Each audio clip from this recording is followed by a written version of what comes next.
जय हिंद दोस्तों, आज पुन्हा एकदा तुमचे सर्वांचे स्वागत। बघा, आज आपण बघणार आहोत विरुद्ध दिशेच्या प्लॉटमध्ये आपले घर आपण वास्तुनुसार बांधू शकतो का। जर समजा तुमचा प्लॉट अशा प्रकारे असेल, तिरकस सर्व प्लॉट नाही, आणि या प्लॉटमध्ये समजा तुमची दिशा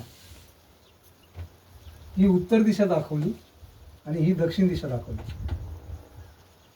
तर ही पूर्व दिशा येईल आणि ही पश्चिम दिशा येईल। अशा प्रकारे तुमचा प्लॉट जर समजा फिरलेला असेल, म्हणजेच विरुद्ध दिशेचा असेल, प्लॉटचा एक कोपरा उत्तरेला तो दुसरा कोपरा दक्षिणेला तो तिसरा कोपरा पूर्वेला आणि चौथा पश्चिमेला, याला म्हणतात विरुद्ध दिशेचा प्लॉट। तर दिशा निश्चित करण्यासाठी आपण या होका यंत्राचा उपयोग करायचा आहे। या होका यंत्रानुसार तुम्हाला जर समजा तुमची उत्तर आणि दक्षिण या दोन दिशा निश्चित झाल्या, तर तुम्हाला लक्षात येईल की उत्तर आणि दक्षिणच्या मध्ये ही पूर्व दिशा निश्चित झाली, पश्चिम दिशा निश्चित झाली। त्यानुसार उत्तर पूर्वच्या मध्ये ही ईशान्य दिशा ही पण निश्चित झाली, वायव्य, आग्नेय आणि नैऋत्य। अशा प्रकारे तुम्हाला जर समजा तुमच्या दिशांची जाणीव झालीच, दिशांची पूर्ण माहिती असल्याशिवाय आपण आपलं घर वास्तुशास्त्रानुसार बांधू शकत नाही, हे नक्कीच। त्यासाठी आपल्याला दिशांची पूर्ण जाणीव पाहिजे, दिशा निश्चित केल्या पाहिजे। आता या प्लॉटमध्ये आपण आपल्या दिशा निश्चित केल्या, तर आपण आपलं घर वास्तुशास्त्रानुसार कसं बांधायचं, त्यासाठी आपण पहिले तर प्रवेशद्वार घेऊया। प्रवेशद्वार हे बघा, 9 पद जर चारी बाजूने आपण बनवली, तर 9 पदांमध्ये प्रत्येक पदामध्ये एक देवता वास्तव्य करते। आपल्या वास्तूमध्ये अशी 32 पदं तयार झाली, तर 32 पदांमध्ये 32 देवता वास्तव्य करतात। त्याच्या अनुसार एक वास्तुपुरुष पण आहे। हा वास्तुपुरुष, त्याचं डोकं ईशान्येला असतं, वास्तुपुरुषाचं ईशान्येला डोकं असतं, आणि अशा प्रकारे त्याने वास्तव्य केलेलं असतं। त्याचे पाय कुठे असतात? नैऋत्येमध्ये, आणि डोकं कुठे असतं त्याचं? ईशान्येमध्ये। मर्मस्थान कुठे आलं? ब्रह्मस्थान। जिथे आपण प्लॉटचं सेंटर का बनवू तिथे त्याचं मर्मस्थान असतं, ब्रह्मस्थान असतं। म्हणून या ब्रह्मस्थानावरती आपल्याला कुठल्याही प्रकारचं बांधकाम करायचं नाही आहे, फुटिंग उभी करायची नाही आहे, फाउंडेशन करायचं नाही आहे, कुठल्याही निर्मिती बांधकाम याच्यावरती यायला नको आहे, याची दक्षता घ्यायची आहे, म्हणजे ब्रह्मस्थानाचं पावित्र्य राहील। ज्यावेळेस आपण रूम बनवतो, रूम बनवताना प्रत्येक बांधकामाची भिंत या ब्रह्मस्थानाच्या या बाजूने किंवा या बाजूने किंवा या बाजूने थोडी सरकून घ्या, पण ब्रह्मस्थानावर कुठल्याही प्रकारचं बांधकाम येऊन देऊ नका, म्हणजे तुमच्या वास्तुपुरुषाचं पावित्र्य राहील, ब्रह्मस्थानाचं पावित्र्य राहील। आता बघूया प्रवेशद्वार। आपण हे प्रवेशद्वार कुठून घ्यायला पाहिजे, कोणत्या दिशेला घ्यायला पाहिजे। समजा आपल्याला पूर्व दिशेला घ्यायचं तर कुठे घ्यायचं, दक्षिण दिशेकडून घ्यायचं कुठे घ्यायचं, उत्तरेकडून घ्यायचं कुठे घ्यायचं, ते आपण बघूया आता। तर प्रवेशद्वार देताना वास्तुशास्त्र काय सांगतं? ईशान्य ते पूर्व मध्य, ही पूर्व मध्य आहे, ईशान्य ते पूर्व मध्य। ईशान्येमध्ये आपल्याला पहिलं पद कोणाचं येतं? ईश भगवंताचं। त्याच्यानंतर येतो पर्जन्य, जयंत, इंद्र, आणि इथं पूर्व मध्यमध्ये कोण येतो? आदित्य। तर आपलं प्रवेशद्वार ईशान्य ईश भगवंताचं पद सोडून पर्जन्य, जयंत, इंद्र आणि आदित्य या 4 पदांमध्ये आपण आपलं प्रवेशद्वार घेऊ शकतो।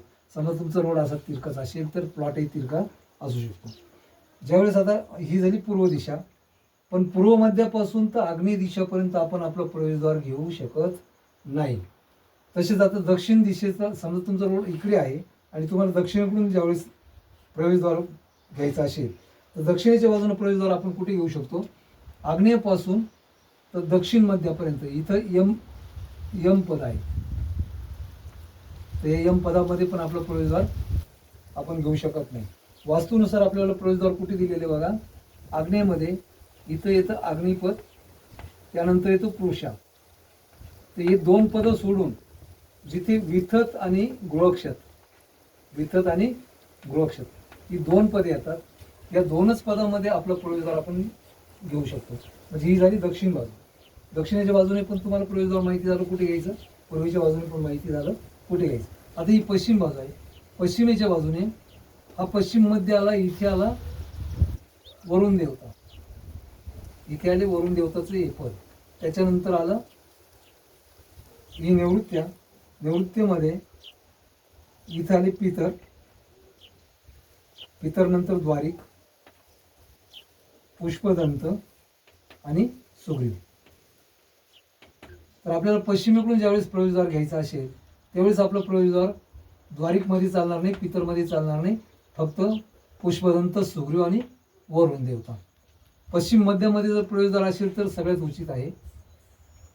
तर आपण पुष्पदंत, सुग्रीव आणि वरुण देवता या 3 पदांपैकी आपलं प्रवेशद्वार असा जर रस्ता असेल तर आपल्याला प्रवेशद्वार इथे घेता येईल.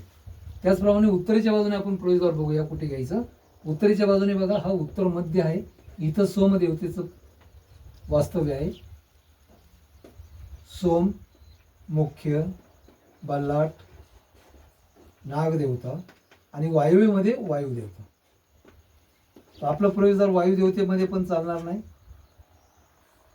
सोम मध्ये चालेल, मुख्य आणि बल्लाट या 3 पदापैकी आपलं प्रवेशद्वार इथे आपण प्रवेशद्वार घेऊ शकतो. त्याच्यानंतर वायव्येच्या नंतर पश्चिमेपर्यंत आपल्याला प्रवेशद्वारासाठी जागा नाही. या झाले 4 बाजूंचे प्रवेशद्वारे. आता जसे प्रवेशद्वार आपण बघितलं त्याचप्रमाणे आपण आता बघणार आहोत आपला किचन कुठे येतो. बघा, याच वास्तूमध्ये दिशा निश्चित केलेल्या आहेत आणि दिशेनुसार आपल्याला आता आपला किचन कुठे येतो ते बघायचं आहे. तर बघा, आपला ही पूर्व दिशा आहे, ही ईशान्य दिशा आहे. ईशान्य, पूर्व आणि आग्नेय. तर पूर्वेच्या बाजूनं आपला किचन हा आग्नेय ते पूर्व मध्ये, आग्नेय ते पूर्व मध्ये इथे आपला किचन फारच उचित राहणार आहे. आपण दक्षिण मध्यामध्ये म्हणजे इथं काय आलं, यम भगवंताचं वास्तव्य आलं आणि दक्षिण मध्यमध्ये आपण किचन बनवू शकत नाही. तर तुमचं किचन आग्नेय ते पूर्व मध्यामध्ये येऊ शकतो. किचनच्या नंतर बघूया आपण बेड आणि शिडी. तर किचन झाला, आता बेड आणि शिडी. शिडी आपण कुठे बनवू शकतो, वास्तूनुसार आपल्याला दिलेले उत्तर मध्यापासून पश्चिमेकडे आणि पश्चिमेकडून दक्षिण मध्यापर्यंत. तर आपण इथे शिडी बनवू शकतो, इथे बनवू शकतो, इथे बनवू शकतो, इथे बनवू शकतो. इथे आपण शिडी कोणत्याही जागेमध्ये बनवू शकतो. त्याचप्रमाणे बेड सुद्धा आपण उत्तर मध्यापासून तर पश्चिमेकडे, उत्तर मध्यापासून तर वायव्येकडे, वायव्येकडून पश्चिमेच्या बाजूने निवृत्तीपर्यंत, निवृत्तीपासून दक्षिणेपर्यंत या जागेमध्ये आपण बेड बनवू शकतो. जसं शिडी तुम्हाला सांगितले, इथं आपण बेड बनवू शकतो, इथे बनवू शकतो, इथे बनवू शकतो. वास्तूनुसार आपला बेडचा सुद्धा प्रॉब्लेम संपला. आता सगळ्यात महत्त्वाचं राहिलं टॉयलेट. तर टॉयलेट आपण कुठे बनवू शकतो बघा, आपल्याला वास्तुशास्त्रानुसार टॉयलेट दक्षिण बाजूने यमपद पासून तर निवृत्ती, इथं निवृत्तीमध्ये काय आहे, पितर. तर याच्यामध्ये आपण आपला टॉयलेट बनवू शकत नाही. पण निवृत्तीपासून तर यम पदापर्यंत कोण कोण आले बघा, यम, त्याच्यानंतर गंधर्व, त्याच्यानंतर भृंगराज आणि मृग. हे जे 3 पद आहेत, या 3 पदांमध्ये आपलं टॉयलेट बनवणे सगळ्यात उचित राहील. त्याच्यानंतर पश्चिमेच्या बाजूने पण टॉयलेटला आपल्याला एक जागा दिलेली आहे. तर पश्चिमेच्या बाजूने आपण आपलं टॉयलेट, पश्चिम मध्ये वरुण भगवंत हे एक जे पद आहे, या पदामध्ये आपलं टॉयलेट चालत नाही. पश्चिमेच्या बाजूने वरुण पद हे सोडून पश्चिमेच्या वरुण पदापासून तर दक्षिणेकडे आपल्याला काय मिळतं, सुग्रीव आणि पुष्पदंत. तर इथे आपलं टॉयलेट बनवणं उचित राहील. त्याच्यानंतर उत्तरेच्या बाजूने जर बघितलं तर उत्तर मध्यापासून ते वायव्य कॉर्नरमध्ये आपलं टॉयलेट आपण बनवू शकत नाही. तर वायव्य कॉर्नर आपला सोडला तर आपण तिथून नाग, बल्लाट, मुख्य देवता आणि इथे सोमदेवता, या 4 पदांमध्ये आपण आपलं टॉयलेट बनवू शकतो.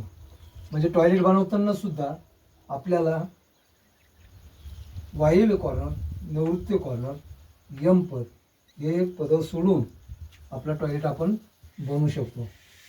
अशा प्रकारे वास्तुशास्त्रानुसार तुमचं घर बनवायचं असेल तर विरुद्ध दिशेच्या प्लॉटमध्ये सुद्धा तुम्ही वास्तुशास्त्राचा उपयोग घेऊ शकता आणि तुमचं घर बांधू शकता. जर तुम्ही नवीन असाल तर माझं चॅनल सबस्क्राईब करा, लाईक करा, शेअर करा प्लीज. माझ्या चॅनलवरती मी हमेशा तुम्हाला वास्तुशास्त्राबद्दल माहिती देत असतो. पुन्हा भेटूया. धन्यवाद.